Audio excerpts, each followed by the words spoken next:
شروع اللہ کے نام سے جو بڑا مہربان نہایت رحم والا ہے۔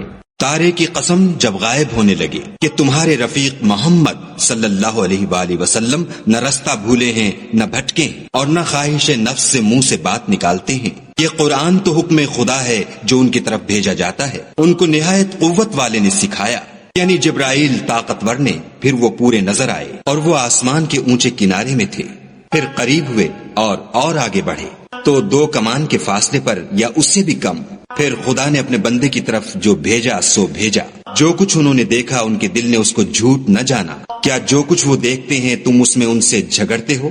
اور انہوں نے اس کو ایک اور بار بھی دیکھا ہے، پرلی حد کی بیری کے پاس، اسی کے پاس رہنے کی بہشت ہے، جبکہ اس بیری پر چھا رہا تھا جو چھا رہا تھا۔ ان کی آنکھ نہ تو اور طرف مائل ہوئی اور نہ حد سے آگے بڑھی۔ انہوں نے اپنے پروردگار کی قدرت کی کتنی ہی بڑی بڑی نشانیاں دیکھیں۔ بھلا تم لوگوں نے لات اور عزا کو دیکھا اور تیسرے منات کو کہ یہ بت کہیں خدا ہو سکتے ہیں؟ مشرکو، کیا تمہارے لیے تو بیٹے اور خدا کے لیے بیٹیاں؟ یہ تقسیم تو بہت بے انصافی کی ہے۔ وہ تو صرف نام ہی نام ہیں جو تم نے اور تمہارے باپ دادا نے گھڑ لیے ہیں۔ خدا نے تو ان کی کوئی سند نازل نہیں کی۔ یہ لوگ محض ظن فاسد اور خواہشات نفس کے پیچھے چل رہے ہیں، حالانکہ ان کے پروردگار کی طرف سے ان کے پاس ہدایت آ چکی ہے۔ کیا جس چیز کی انسان آرزو کرتا ہے وہ اسے ضرور ملتی ہے؟ آخرت اور دنیا تو خدا ہی کے ہاتھ میں ہے، اور آسمانوں میں بہت سے فرشتے ہیں جن کی سفارش کچھ بھی فائدہ نہیں دیتی مگر اس وقت کہ خدا جس کے لیے چاہے اجازت بخشے اور سفارش پسند کرے۔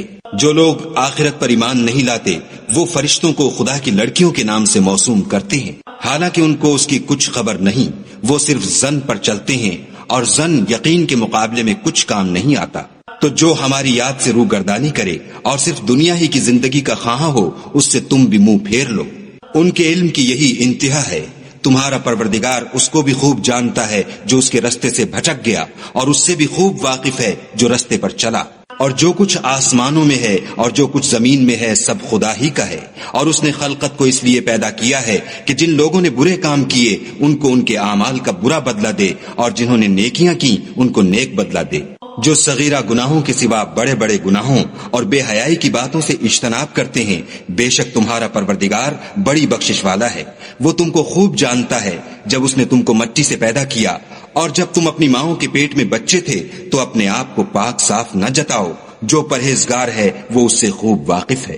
بھلا تم نے اس شخص کو دیکھا جس نے منہ پھیر لیا اور تھوڑا سا دیا پھر ہاتھ روک لیا؟ کیا اس کے پاس غیب کا علم ہے کہ وہ اسے دیکھ رہا ہے؟ کیا جو باتیں موسیٰ کے صحیفوں میں ہیں ان کی اس کو خبر نہیں پہنچی؟ اور ابراہیم کی جنہوں نے حق اطاعت اور رسالت پورا کیا، وہ یہ کہ کوئی شخص دوسرے کے گناہ کا بوجھ نہیں اٹھائے گا، اور یہ کہ انسان کو وہی ملتا ہے جس کی وہ کوشش کرتا ہے، اور یہ کہ اس کی کوشش دیکھی جائے گی، پھر اس کو اس کا پورا پورا بدلہ دیا جائے گا، اور یہ کہ تمہارے پروردگار ہی کے پاس پہنچنا ہے، اور یہ کہ وہ ہنساتا اور رلاتا ہے، اور یہ کہ وہی مارتا اور جلاتا ہے، اور یہ کہ وہی نر اور مادہ 2 قسم کے حیوان پیدا کرتا ہے، یعنی نطفے سے جو رحم میں ڈالا جاتا ہے، اور یہ کہ قیامت کو اسی پر دوبارہ اٹھانا لازم ہے، اور یہ کہ وہی دولت مند بناتا اور مفلس کرتا ہے، اور یہ کہ وہی شعرا کا مالک ہے، اور یہ کہ اسی نے عاد اول کو ہلاک کر ڈالا، اور سمود کو بھی غرض کسی کو باقی نہ چھوڑا، اور ان سے پہلے قوم نوح کو بھی۔ کچھ شک نہیں کہ وہ لوگ بڑے ہی ظالم اور بڑے ہی سرکش تھے، اور اسی نے الٹی ہوئی بستیوں کو دے پٹکا، پھر ان پر چھایا جو چھایا۔ تو اے انسان، تو اپنے پروردگار کی کون کون سی نعمت پر جھگڑے گا؟ یہ محمد صلی اللہ علیہ وآلہ وسلم بھی اگلے ڈر سنانے والوں میں سے ایک ڈر سنانے والے ہیں۔ آنے والی یعنی قیامت قریب آ پہنچی۔ اس دن کی تکلیفوں کو خدا کے سوا کوئی دور نہیں کر سکے گا۔ اے منکرین خدا، کیا تم اس کلام سے تعجب کرتے ہو اور ہنستے ہو اور روتے نہیں، اور تم غفلت میں پڑ رہے ہو؟ تو خدا کے آگے سجدہ کرو اور اسی کی عبادت کرو۔